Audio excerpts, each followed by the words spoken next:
Hi friends, কেমন আছো তোমরা সবাই? আজকে সানডে, তো মেয়ে আজকের বায়না করে বসলো যে বাবা রথের মেলায় যাব।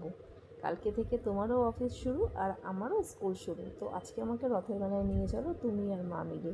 তো ঠিক আছে, মেয়ের আবদার কি আর ফেলা যায়। তো চলে গেলাম সন্ধ্যাবেলায় মেয়েকে নিয়ে রথের মেলায়।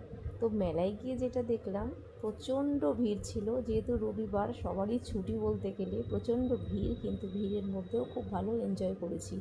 ছিল অনেকগুলো রাইডস, কিন্তু মেয়ে ওখানটায় নাগরদোলনা চড়েছে। তারপরে এই যে যেটা দেখছো এই টাইপের ঝিকঝ্যাক, এইগুলো চড়েছে।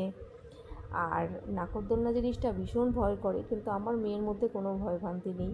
যাই হোক, অনেক রকমের কসমেটিক্স ছিল। আর আমার সবথেকে প্রিয় ছিল হলো পুতুল নাচ। আমার খুব ইচ্ছা ছিল দেখার, কিন্তু সময়ের অভাবে আর দেখে উঠতে পারিনি।